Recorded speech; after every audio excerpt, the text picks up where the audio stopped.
अच्छा, अब जो हमारा अगला और इन्वेंट्री वैल्यूएशन का आखिरी, सॉरी, मटेरियल कॉस्टिंग का आखिरी टॉपिक है, वो कहलाता है इन्वेंट्री वैल्यूएशन। इन्वेंट्री वैल्यूएशन क्या होता है? देखो, हमारे पास इन्वेंट्री जब आती है तो हमें as per accounting standard and as per management methods of inventory valuation तीन तरीके हैं हमारे पास के जिसके थ्रू हम अपनी इन्वेंट्री को वैल्यू कर सकते हैं। उसमें पहला तरीका है हमारे पास फर्स्ट इन फर्स्ट आउट, दूसरा तरीका है हमारे पास लास्ट इन फर्स्ट आउट, और तीसरा तरीका है हमारे पास वेटेड एवरेज कॉस्टिंग मेथड। ये तीन तरीके हैं हमारे पास किस चीज के? इन्वेंट्री वैल्यूएशन के। जब बात की जाती है इन्वेंट्री वैल्यूएशन की, तो इन्वेंट्री वैल्यूएशन होती क्या है इटसेल्फ? इन्वेंट्री वैल्यूएशन का मतलब होता है आपके पास जो भी इन्वेंट्री पड़ी है,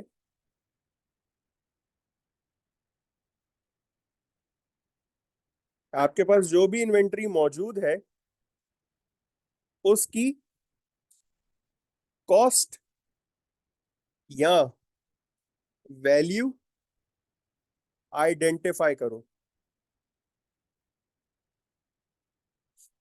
और कॉस्ट या वैल्यू आइडेंटिफाई करने के मेरे पास तीन तरीके होते हैं। पहला है फर्स्ट इन फर्स्ट आउट, दूसरा है लास्ट इन फर्स्ट आउट, और तीसरा है एफको। जब मैं बात करता हूं एफको की, तो एफको के अंदर मेरे पास दो तरीके होते हैं, एक होता है क्यूमुलेटेड एफको और एक होता है पीरियोडिक एफको। ये क्या होता है, किस तरीके से काम करता है, इस पे अब बात कर लेते हैं। जब बात करता हूं मैं फीफो की, फर्स्ट इन फर्स्ट आउट, तो फीफो क्या कहता है, किस तरीके से चलता है, जरा ये चीज समझना। फीफो ये कहता है कि भाई जो चीज पहले आई है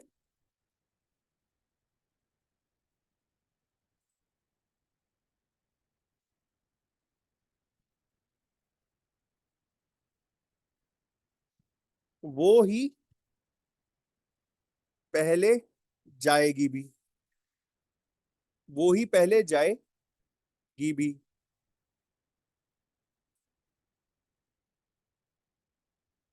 मतलब फॉर एग्जाम्पल, मेरे पास ओपनिंग इन्वेंट्री रखी हुई है 1 जनवरी 2024, 400 यूनिट्स। मैंने पहली परचेज की 5 जनवरी 2024 को 1000 यूनिट्स,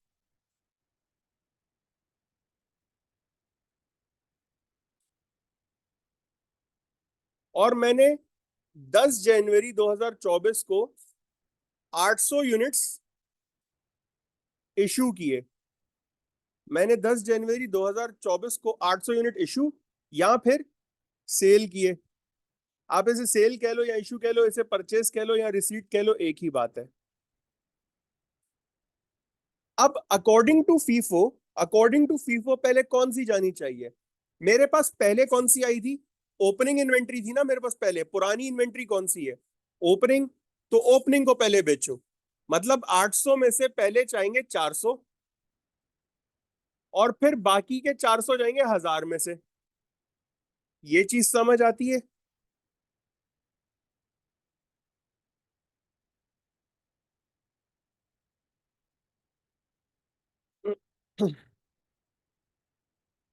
फीफो क्या कहता है कि जो चीज पहले आई है उसी को पहले वापस भी भेजो अपने पास से, जो चीज बाद में आई है वो बाद में जाएगी।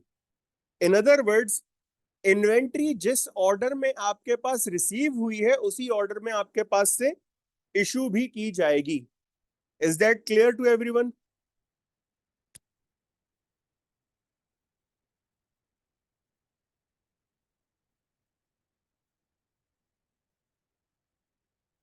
Assumes that material are issued out of inventory in order in which they are delivered into inventory। FIFO क्या अज्यूम करता है कि materials are issued out of the inventory in order in which they are delivered into inventory. आगे बढ़ते हैं। अच्छा, ये FIFO के कुछ एडवांटेजेस और डिसएडवांटेजेस हैं, ये मैं आप सबको पीडीएफ दे दूंगा, तो आप लोग पढ़ लेना, इतना मुश्किल नहीं है। अब बात करते हैं लीफो पे, लास्ट इन फर्स्ट आउट पे। लास्ट इन फर्स्ट आउट क्या कहता है? फीफो का बिल्कुल ऑपोजिट है। जो चीज बाद में आई है वो पहले जाएगी। मतलब अगेन सवाल लिख रहा हूं मैं दोबारा से। ओपनिंग मेरे पास कितनी थी? 1000 नहीं, ओपनिंग थी मेरे पास 400। तारीख थी इसकी 1 जनवरी 2024।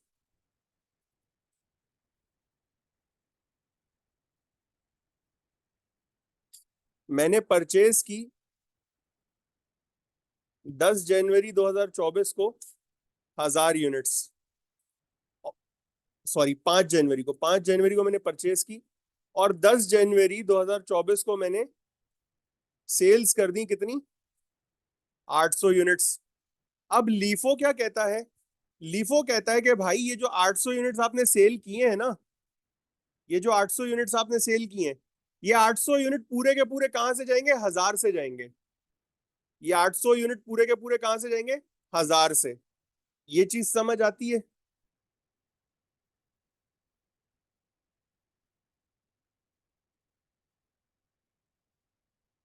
इन अदर वर्ड्स, लीफो ये अज्यूम करता है कि इन्वेंट्री जिस ऑर्डर में मेरे पास आई है उसके रिवर्स या ऑपोजिट ऑर्डर में मेरे पास से जाएगी।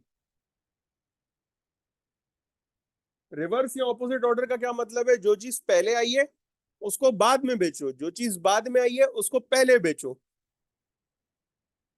ओके, आगे बढ़ते हैं।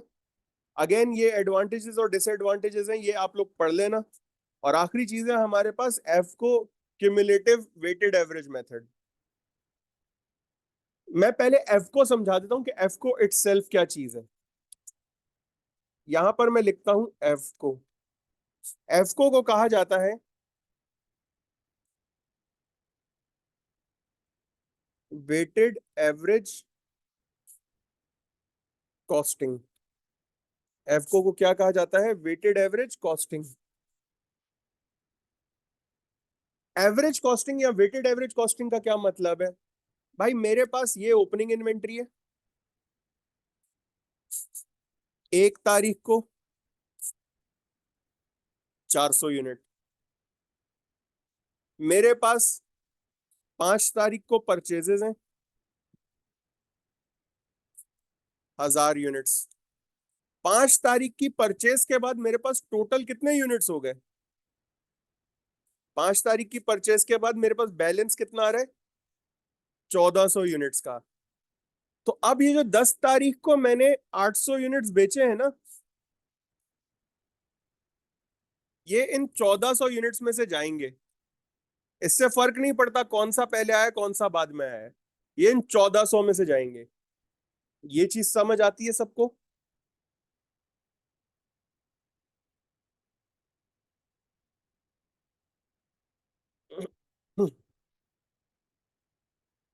एफको के हमारे पास दो मेथड होते हैं। एफको में मजीद हमारे पास दो मेथड होते हैं, जिसमें पहला मेथड है मेरे पास एफको क्यूमुलेटिव। एफको क्यूमुलेटिव क्या कहता है? एफको क्यूमुलेटिव कहता है अ, कि आप हर एक एफको क्यूमुलेटिव मेथड का निचोड़ बता रहा हूं। एफको क्यूमुलेटिव मेथड का निचोड़ है to calculate a new average cost after every receipt. After every receipt या फिर परचेज। हर खरीद के बाद एक नई कीमत निकालो। हर परचेज के बाद आप एक नई एवरेज कॉस्ट को कैलकुलेट करोगे। ये कहलाता है क्यूमुलेटिव मेथड। ये क्या कहलाता है? Cumulative method. मतलब the cumulative weighted average method calculates a weighted average price for all units of inventory. Issues are priced at this average cost. and the balance of the inventory remains would have been the same unit valuation. The average price is determined by dividing the total cost by the total number of units. A new weighted average cost is calculated whenever a new delivery of material is received into the store. ये जो मैंने अभी आपको बताया, a new weighted average price is calculated whenever a new delivery of material is received into the stores. मतलब to calculate a new average price after every purchase or receipt. जाहिर सी बात है, आप कोई चीज खरीदोगे, आपके पास एक नई चीज आएगी, उसकी कीमत अलग होगी, जो पुरानी चीज पड़ी हुई उसकी कीमत अलग होगी। अब मैं हर एक की कीमत तो याद नहीं रखूंगा, मैं दोनों को ऐड करूंगा, दोनों की टोटल प्राइस ऐड करूंगा और एक एवरेज कॉस्ट निकाल लूंगा। This is your cumulative weighted average method. ये क्या कहलाता है आपका? Cumulative weighted average method. अब एग्जामिनर जो है वो क्यूमुलेटिव की जगह और भी वर्ड्स यूज करता है। वो और वर्ड्स क्या है जो एग्जामिनर यूज कर सकता है व्हेन डिस्क्राइबिंग क्यूमुलेटिव? उसमें पहली चीज आ जाती है आपके पास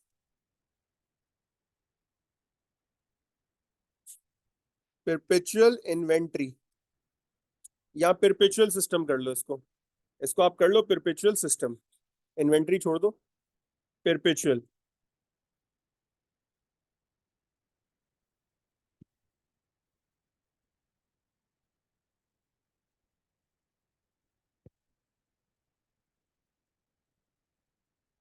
परपेचुअल एग्जामिनर इसको अक्सर बोलता है कंटिन्यूस। परपेचुअल हो, कंटिन्यूस हो या क्यूमुलेटिव हो, एक ही बात है। सही। एग्जामिनर कंटिन्यूस वर्ड भी यूज कर लेगा, एग्जामिनर परपेचुअल वर्ड भी यूज कर लेगा, एग्जामिनर क्यूमुलेटिव वर्ड भी यूज कर लेगा, तीनों एक ही चीज के नाम हैं। अब आते हैं एवको पीरियोडिक पर। एवको पीरियोडिक क्या कहता है भाई? निचोड़ बता देता हूं। To calculate single average cost at the end of period, और उसी पे सारी वर्किंग करो। पीरियोडिक वेटेड एवरेज क्या कहता है कि आप एक एवरेज प्राइस निकालो eight the end of the period और सारी वर्किंग उसी पे करोगे आप, और सारी वर्किंग आप उसी पे करोगे। इस पे एक सवाल भी करते हैं, सवाल करेंगे तो आप लोग को ज्यादा आसानी से समझ आ जाएगा।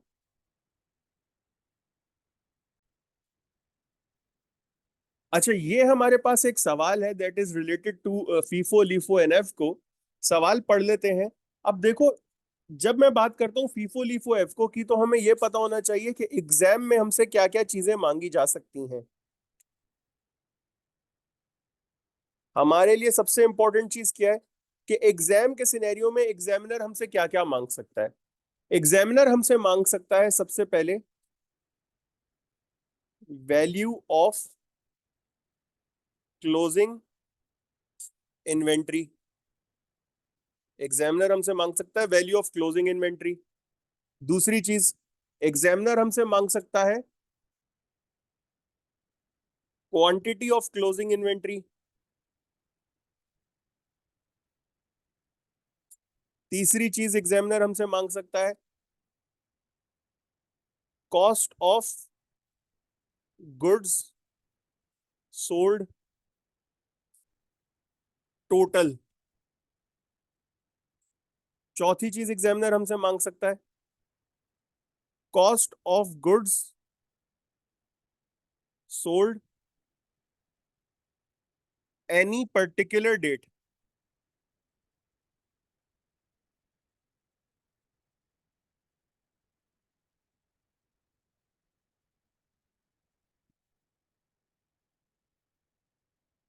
पांचवी चीज एग्जामिनर हमसे मांग सकता है gross profit on total sales. पांचवी चीज एग्जामिनर हमसे क्या मांग सकता है? Gross profit on total sales. और छठी चीज जिसके बहुत मिनिमम चांसेस हैं वो क्या है? Gross profit on any particular cell.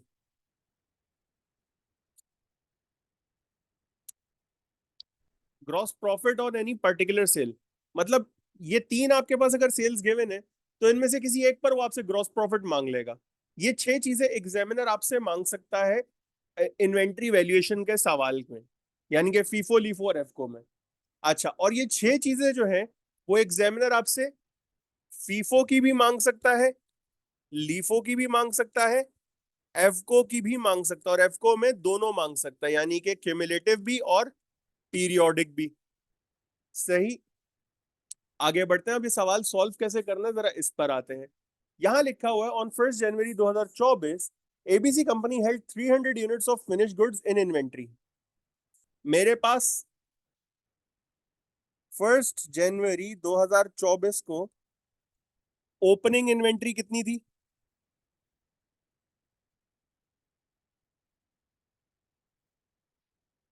300 units. Opening inventory कितनी थी मेरे पास? 300 units. These were valued at $12 each. हर एक यूनिट जो है उसकी प्राइस कितनी थी? $12 पर यूनिट। अच्छा, तो इसकी टोटल कितनी हो गई मेरे पास? $3600। Okay. 3 batches of finished goods were received into stores from the production department as follows। मेरे पास एक रिसीट्स थी कितने की? 10 जनवरी 2024 को मेरे पास एक बैच रिसीव हुआ, तो ये क्या हो गई मेरे लिए? रिसीट हो गई। रिसीट कितने की दी है? 400 यूनिट्स की। एक की कॉस्ट कितनी है? 12.5।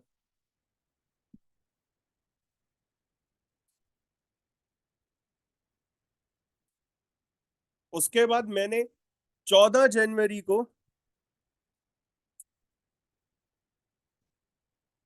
14 जनवरी को मैंने कुछ चीजें बेची भी। देखो ये लिखा हुआ है ना, goods sold out of inventory during January were as follows. 14 जनवरी को मैंने कुछ गुड्स बेचे भी, तो ये मेरे पास आ जाएगा, या तो इश्यूज कह लो या ऐसे, या सेल्स कह लो। सेल्स लिख देते हैं क्योंकि ऊपर सेल्स लिखा हुआ है। कितने बेचे मैंने? 500 यूनिट्स बेचे। अच्छा, फिर उसके बाद मैंने 20 जनवरी को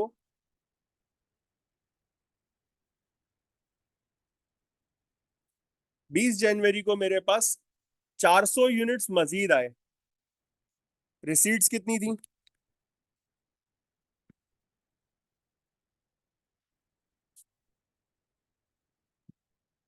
एक की प्राइस थी $14 पर यूनिट। और फिर 21 जनवरी को मैंने फिर कुछ सेल्स की।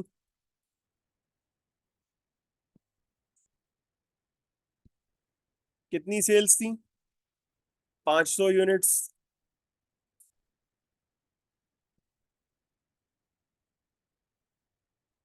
उसके बाद 25 जनवरी को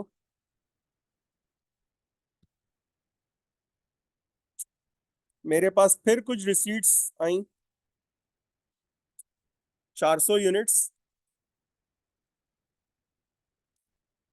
$15 पर यूनिट के हिसाब से। और मैंने 28 जनवरी को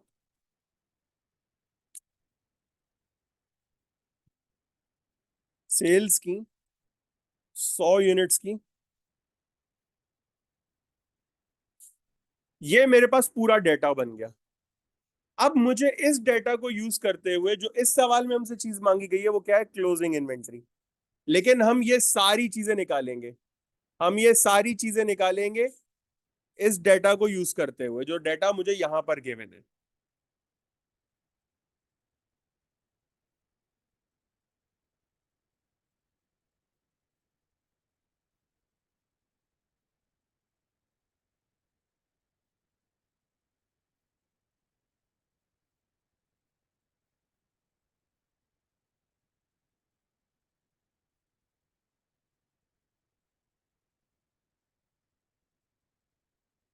ये आ गई मेरे पास डेट, पर्टिकुलर्स,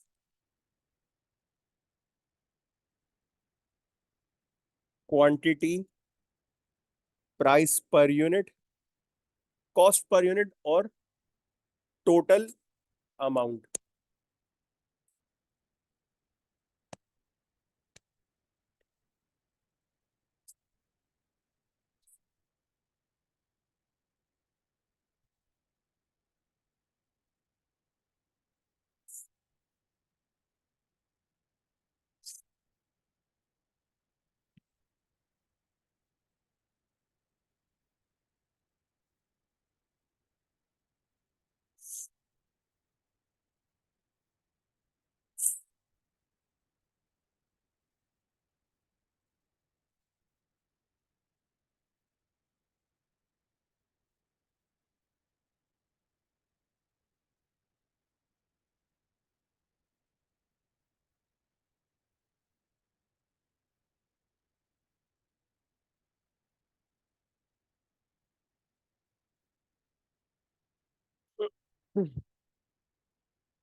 अब इस सवाल को देखो सॉल्व कैसे करना है। मुझे सबसे पहले तो ये पता करना होगा कि मेरे पास क्लोजिंग इन्वेंट्री जो बची है, मेरे पास जो क्लोजिंग इन्वेंट्री बची है उसकी क्वांटिटी कितनी है, उसकी क्वांटिटी कितनी है। क्वांटिटी मैं कैसे निकालूंगा? ओपनिंग इन्वेंट्री थी मेरे पास 300, मैंने 400 मजीद परचेस किए, फिर 400 मजीद परचेस किए, फिर 400 मैंने मजीद परचेस किए, और मैंने बेचे कितने?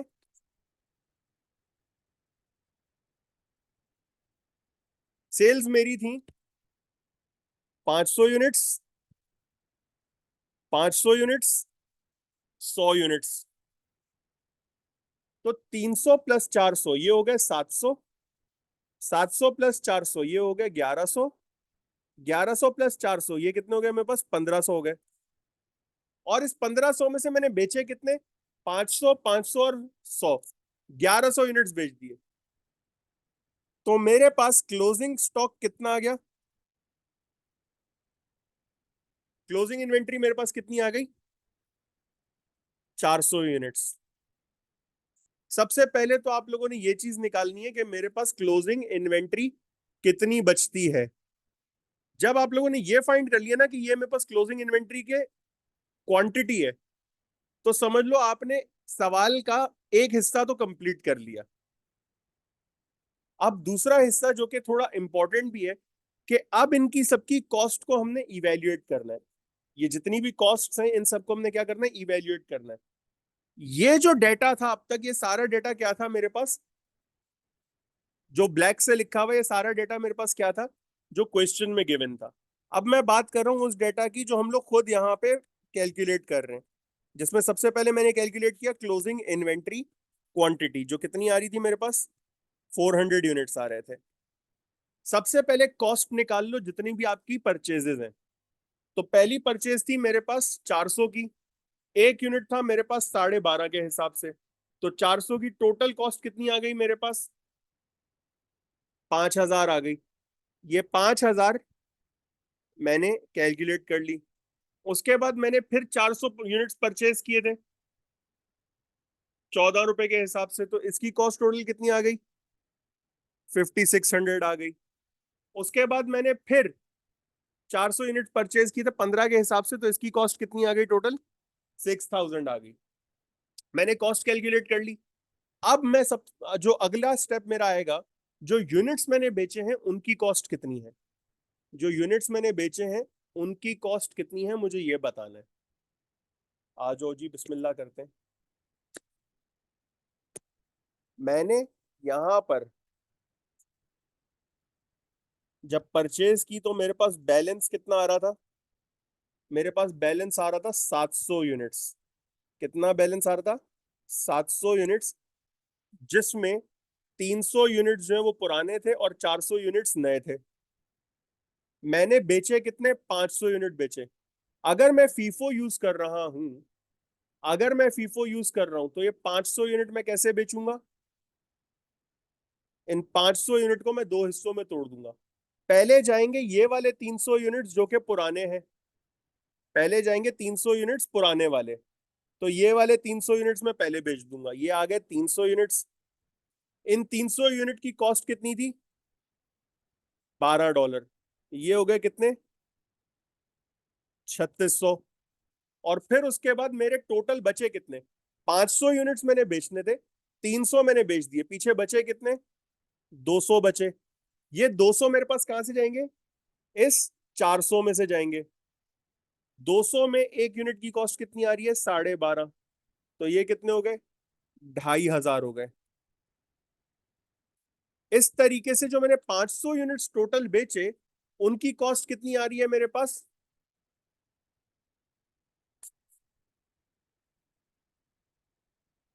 $6100। कितनी आ रही है? $6100। और अब मेरे पास 14 तारीख को सेल्स के बाद बैलेंस कितना बचा? 200 यूनिट्स।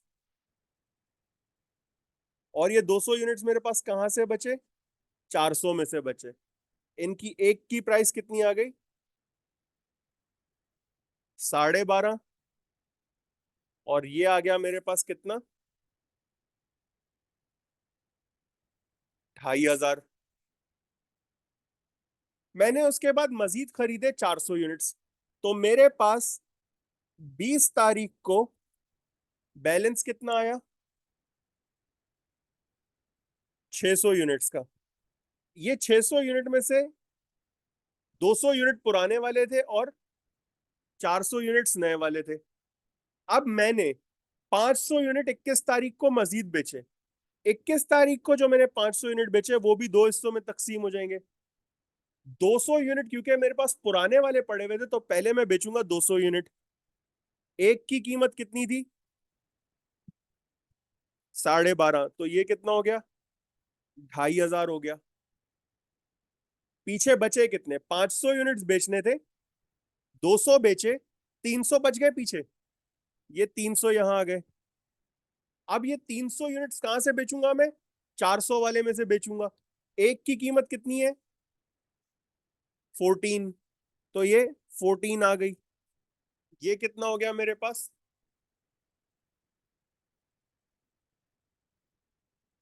4200। ये कितना हो गया मेरे पास? 4200 हो गया। अब ये जो 4200 और 2500 है, ये इस 500 यूनिट की टोटल कॉस्ट आ रही है। तो ये कितनी आ रही है?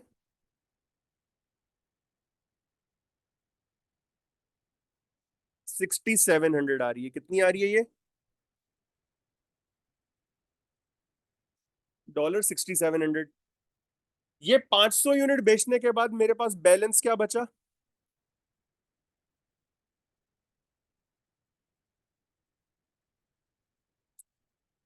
100 यूनिट्स बचे। और ये 100 यूनिट्स कहां से बचे होंगे मेरे पास? 400 वाले में से यहां से बचे होंगे, इधर से बचे हैं ये। 100 यूनिट्स की पर यूनिट कॉस्ट कितनी है मेरे पास?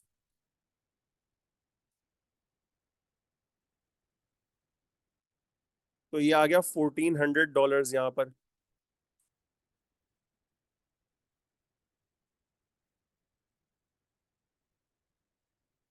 फिर मैंने 400 यूनिट्स मजीद खरीदे।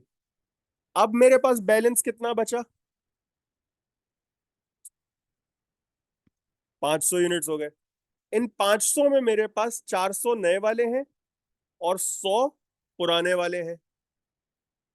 और मैंने बेचे कितने? मैंने 100 यूनिट्स बेचे। मैंने कितने बेचे? 100।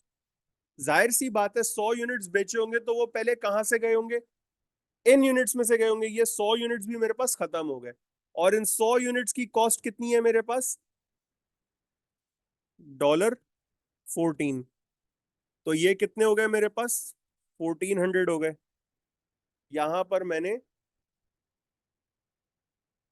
1400 माइनस कर दिया। अब क्योंकि 28 तारीख वॉज द ओनली, सॉरी 28 तारीख was the last, sorry my bad, 28 तारीख was the last transaction in my entire month.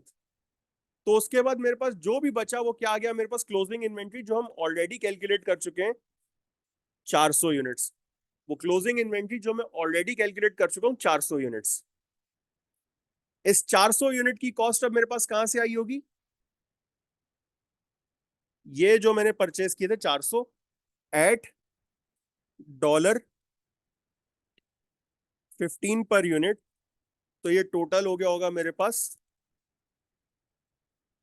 6000।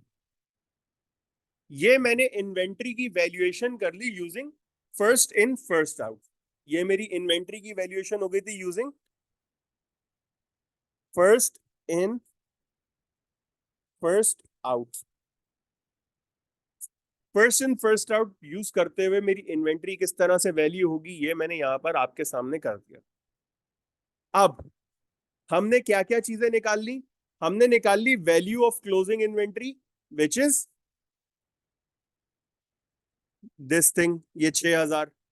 ये आ गया मेरे पास वैल्यू ऑफ क्लोजिंग इन्वेंट्री। दूसरी चीज थी मेरे पास quantity of closing inventory. Quantity of closing inventory ये आ गया, देखो क्वांटिटी में 400 यूनिट्स लिखा हुआ है क्लोजिंग इन्वेंट्री का, ये आ गया मेरे पास। अच्छा, तीसरी चीज हमने क्या निकालनी थी? Cost of goods sold total. अब जब cost of goods sold total की बात की जाएगी तो मैं total cost of goods sold कैसे निकालूंगा?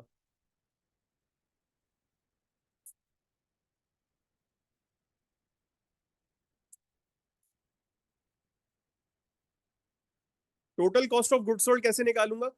एक चीज मैंने बेची कब?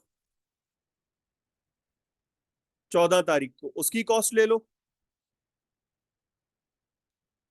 एक चीज मैंने 14 तारीख को बेची, उसकी कॉस्ट ले लो। एक चीज मैंने 21 तारीख को बेची, उसकी कॉस्ट ले लो।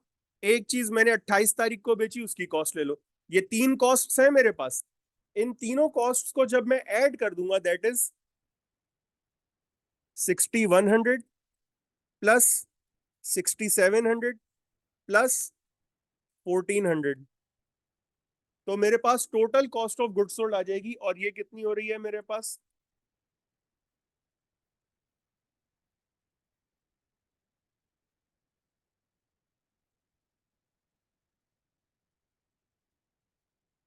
14200। Total cost of goods sold कितनी आ रही है मेरे पास? 14200।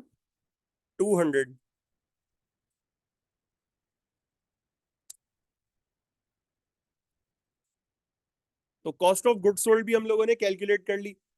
पांचवी चीज क्या थी हमारे पास?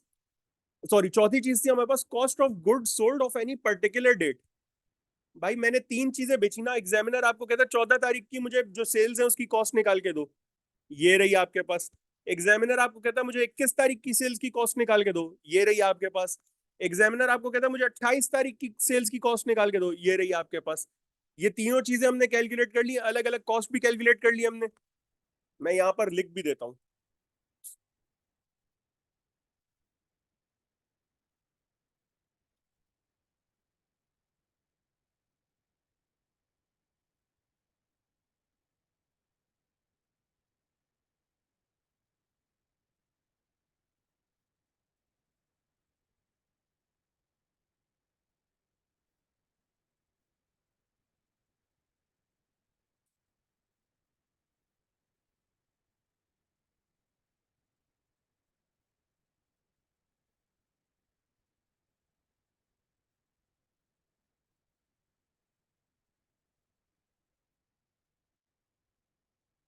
ये भी कर लिया हम लोगों ने।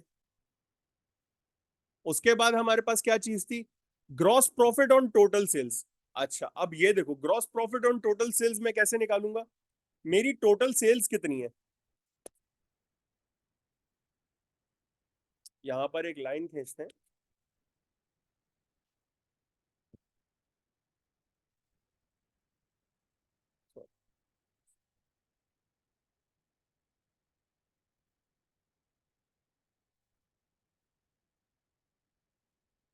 ग्रॉस प्रॉफिट टोटल आप कैसे निकालोगे? सेल्स। सेल्स कितनी है? मैंने एक यूनिट बेचा $20 के हिसाब से।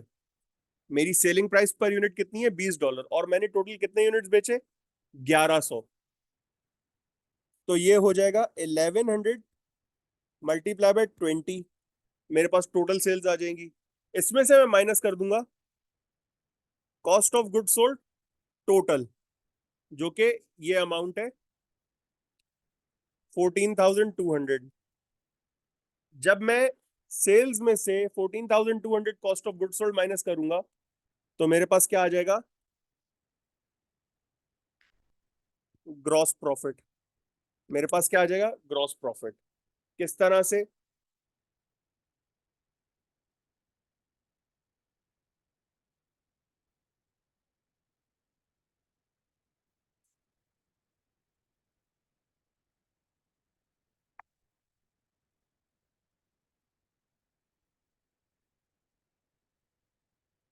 $7,800 मेरे पास क्या आ गया? ग्रॉस प्रॉफिट आ गया। ये भी हमने कैलकुलेट कर लिया। अब एग्जामिनर आपको कहता है कि जनाब कोई एक पर्टिकुलर दिन का मुझे ग्रॉस प्रॉफिट निकाल के दो। फॉर एग्जाम्पल 14 जनवरी की मेरी टोटल सेल्स कितनी है? 500 यूनिट्स। 500 multiply by 20। 10,000 की मेरी टोटल सेल्स है और मेरा कॉस्ट कितनी है? 6,100। 6,100 यहां से माइनस कर दिया मैंने। मेरा ग्रॉस प्रॉफिट कितना आ गया? 3,900। वो बोलता है जनाब 21 तारीख की सेल्स निकाल के दो, सॉरी 21 तारीख का ग्रॉस प्रॉफिट निकाल के दो। तो 10,000 माइनस 6,700, मेरा कितना आ गया ग्रॉस प्रॉफिट? 3,300 आ गया। वो मुझे बोलता है कि जनाब मुझे 28 तारीख की सेल्स निकाल के दो, 28 तारीख का मुझे ग्रॉस प्रॉफिट निकाल के दो। 28 तारीख को मैंने 100 यूनिट्स बेचे, एक यूनिट 20 का है, तो कितने मैंने सेल की होगी? 2,000। उसकी कॉस्ट कितनी है?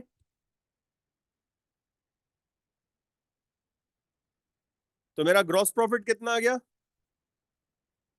600। ये चीज समझ आती है सबको? अब अगर मैं इसको टोटल करता हूं 3,900, 3,300 एंड 600, तो ये मेरे पास आ रहा है 7,800 टोटल ग्रॉस प्रॉफिट, जो कि इसके बराबर है। मैच हो रहा है? बेटा ये आपका फीफो का पूरा सवाल हो गया है। आई बिलीव ये चीज सबको समझ आ गई होगी। फिर भी अगर आप लोग का कोई सवाल होता है तो you guys can contact me any time. अच्छा, हमारा जो दूसरा तरीका है इन्वेंट्री वैल्यूएशन का, वो कहलाता है लास्ट इन फर्स्ट आउट या लीफो, जो कि आप लोगों को बताया गया था।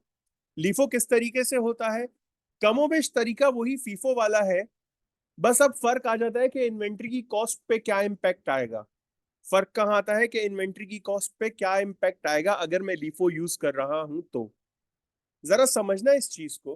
When it comes to LIFO, अब जो चीज बाद में आई है वो पहले आगे जाएगी, जो चीज बाद में आई है वो पहले आगे जाएगी। और अगर बाद में आने वाली चीज पहले जा रही है तो मतलब जो चीज पुरानी पड़ी हुई है वो मेरे पास पड़ी रहेगी। किस तरीके से सॉल्व करेंगे, जरा समझना इस चीज को। बिस्मिल्लाह करते हैं। हमारा ये सवाल है हमारे सामने। ओपनिंग इन्वेंट्री वही ₹312 के हिसाब से एक यूनिट था, तो मेरे पास ओपनिंग इन्वेंट्री कितनी हो गई? 3600 की। 10 तारीख को मैंने 400 यूनिट्स परचेज किए 12:30 के हिसाब से, ₹5,000। 14 तारीख को मैंने 500 यूनिट्स बेचे। 14 तारीख को मैंने 500 यूनिट्स बेचे। फिर 20 तारीख को मैंने 400 यूनिट्स खरीदे ₹14 के हिसाब से, तो टोटल कितना हो गया? ये 5,600 हो गए। फिर मैंने 400 यूनिट्स खरीदे ₹15 के हिसाब से, 6,000 हो गए। और 28 तारीख को मैंने 100 यूनिट्स बेच दिए। 28 तारीख को मैंने 100 यूनिट्स बेच दिए। ये तो सवाल का वही डेटा था, और अगर इसी डेटा पे मैं पूरी वर्किंग करूं तो मेरे पास क्लोजिंग इन्वेंट्री में यूनिट्स कितने आ रहे थे? 400 यूनिट्स आ रहे थे मेरे पास क्लोजिंग इन्वेंट्री के। देखो एक बात याद रखो, अगर सवाल सेम है ना आपके पास, तो मैं फीफो यूज करूं, लीफो यूज करूं या एफको यूज करूं, क्वांटिटी ऑफ क्लोजिंग इन्वेंट्री कभी चेंज नहीं होगी। अगर आपके पास सवाल सेम है तो क्वांटिटी ऑफ क्लोजिंग इन्वेंट्री कभी भी चेंज नहीं होगी, ये बात याद रखना। जो क्वांटिटी फीफो में वही क्वांटिटी लीफो में, वही क्वांटिटी एफको में भी है।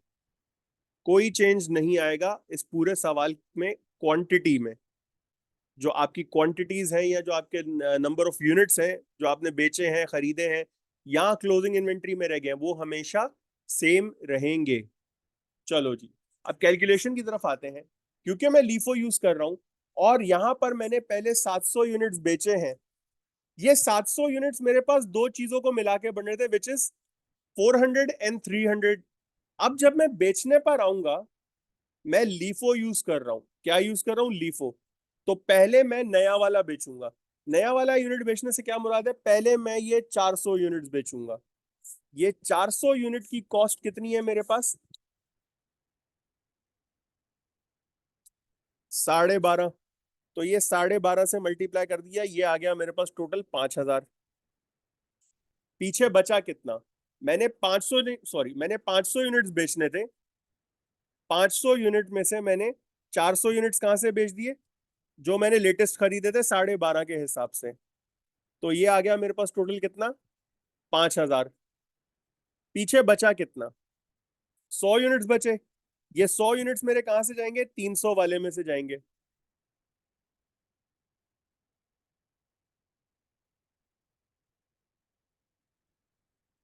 तो 100 यूनिट्स मेरे पास कितने हो गए? 12 रुपए के हिसाब से तो ये हो गए 1200। तो 500 प्लस 1200 टोटल मेरे पास कितना हो गया? ये 6,200। ये 6,200 आ गई मेरे पास कॉस्ट ऑफ सेल्स फॉर 14 जनवरी। आगे बढ़ते हैं। अब मेरे पास बैलेंस कितना बचा 14 तारीख की सेल्स के बाद? 14 तारीख की सेल्स के बाद मेरे पास जो बैलेंस बचा, 700 यूनिट से 500 बेच दिए, बचा कितना? 200 यूनिट्स। ये 200 यूनिट्स मेरे पास कहां से बचा? 300 में से। और इसकी एक की प्राइस कितनी थी मेरे पास? 12। तो ये कितना हो गया मेरे पास? जो बचा ये आ गया मेरे पास 2400। अब 200 यूनिट्स मेरे पास बचे थे, 400 यूनिट्स मेरे पास मैंने मजीद खरीदे। बैलेंस कितना आ गया मेरे पास? 600 यूनिट्स का। ये 600 यूनिट में मेरे पास दो चीजें शामिल हैं, 400 और 200। मैंने बेचे 500 यूनिट्स। ये 500 यूनिट्स मैंने बेचे होंगे, पहले मैंने बेचे होंगे 400, क्योंकि ये मेरे पास थे लेटेस्ट। ये मेरे पास क्या थे? लेटेस्ट। लीफो में यही होता है ना, last in first out. Last in मेरे पास क्या था? 400 था। तो मैंने पहले ये 400 बेचे, जो कि किस प्राइस पर थे मेरे पास? 14 रुपए के हिसाब से थे। तो इनकी टोटल कॉस्ट कितनी हो गई? 5,600। 500 यूनिट बेचे, 400 की अकाउंटिंग मैंने कर ली, पीछे बचे कितने? 100। और ये 100 कहां से बचे होंगे? 200 में से, जिसकी एक की कॉस्ट कितनी थी? 12। तो ये आ गया मेरे पास 1200।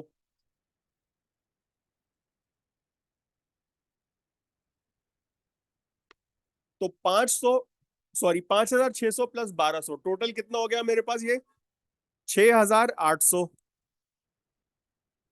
$6,800 हो गया।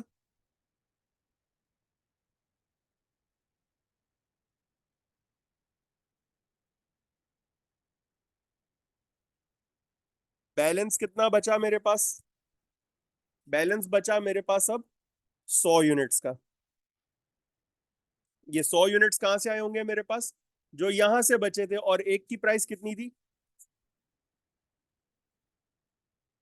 12 रुपए। तो 100 की प्राइस कितनी हो जाएगी मेरे पास यहां पर? $12 पर यूनिट। तो ये आ जाएगा मेरे पास कितना? 1200 आ गया। फिर मैंने मजीद 400 यूनिट्स खरीदे, तो मेरे पास बैलेंस कितना हो गया? 500 यूनिट्स का। अब ये 500 यूनिट में मेरे पास दो तरह के यूनिट्स शामिल है। एक 400 जो मैंने 15 के हिसाब से खरीदे थे, और फिर 100 जो मैंने 12 के हिसाब से खरीदे थे। और अब मैंने आखिर में कितने यूनिट्स बेचे? 100 यूनिट्स बेचे। आखिर में मैंने 100 यूनिट्स बेच दिए।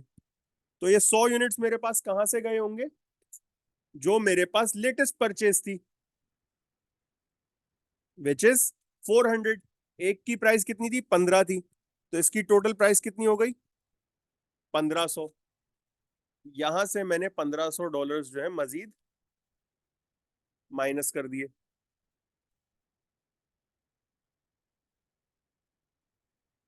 और आखिर में अब मेरे पास जो भी बचा है, आखिर में मेरे पास जो भी बचा है वो क्या है? मेरी क्लोजिंग इन्वेंट्री है। कितने यूनिट्स बचे हैं मेरे पास? देखो, ये 400 में से 100 माइनस किए, ये बच गए मेरे पास 300 यूनिट्स। और ये 100 मेरे पास एज इट इज बच गए। तो अगर मैं आपसे कहूं कि मेरे 400 यूनिट्स की मुझे वेरिफिकेशन दोगे कौन से कितने हैं, तो 100 यूनिट्स मेरे पास बचे कहां से? 100 यूनिट्स मेरे पास बचे फ्रॉम 12। ये हो गए 1200। और 300 यूनिट्स मेरे पास बचे फ्रॉम 15। ये हो गए 4500। और वैल्यू ऑफ क्लोजिंग इन्वेंट्री मेरे पास कितनी आ गई इन दोनों को ऐड करके? Which is $5700। पहली चीज सवाल में जो एग्जामिनर हमसे मांग सकता है वो क्या है? वैल्यू ऑफ क्लोजिंग इन्वेंट्री ये रही 5700। दूसरी चीज जो एग्जामिनर हमसे मांग सकता है, quantity of closing inventory 400 units ये रही। तीसरी चीज जो एग्जामिनर हमसे मांग सकता है, cost of good sold for individual.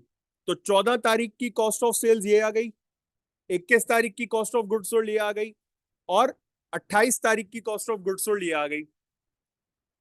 यहां पर लिख देते हैं।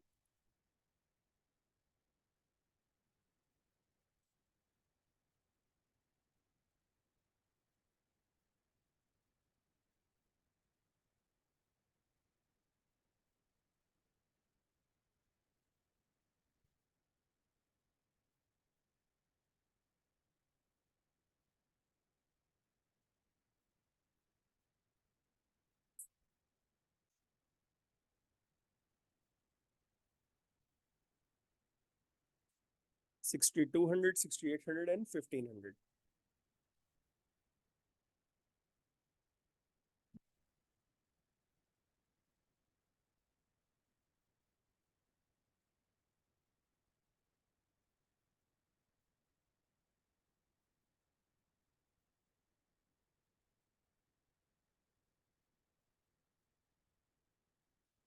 और अगर मैं टोटल की बात करूं तो इन तीनों का क्या आ जाएगा? सम आ जाएगा मेरे पास, दैट इज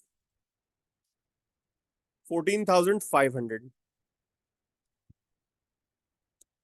14,500। अब आते हैं ग्रॉस प्रॉफिट पर।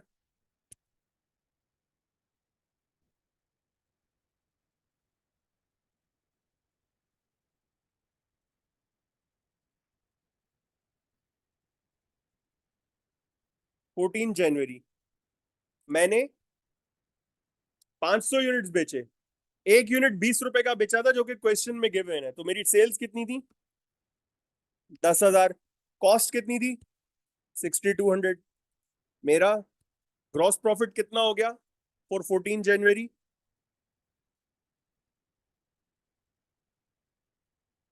3800। फिर आते हैं 21 जनवरी पर। 10,000 की सेल्स थी। कॉस्ट कितनी थी मेरी? 6800। मेरा ग्रॉस प्रॉफिट कितना आ गया? 3200। और फिर 28 तारीख की सेल्स थी।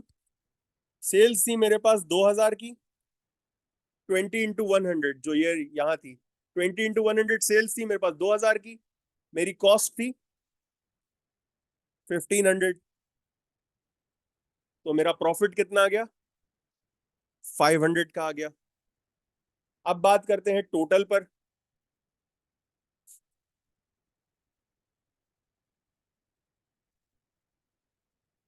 सेल्स थी मेरी 1100 यूनिट, एक यूनिट था 20 के हिसाब से, तो टोटल मेरी सेल्स हो गई कितनी? 22,000। कॉस्ट ऑफ गुड्स सोल्ड मेरे पास टोटल कितनी थी? 14,500 जो मैंने यहां पर निकाली है। तो मेरा प्रॉफिट कितना आ गया?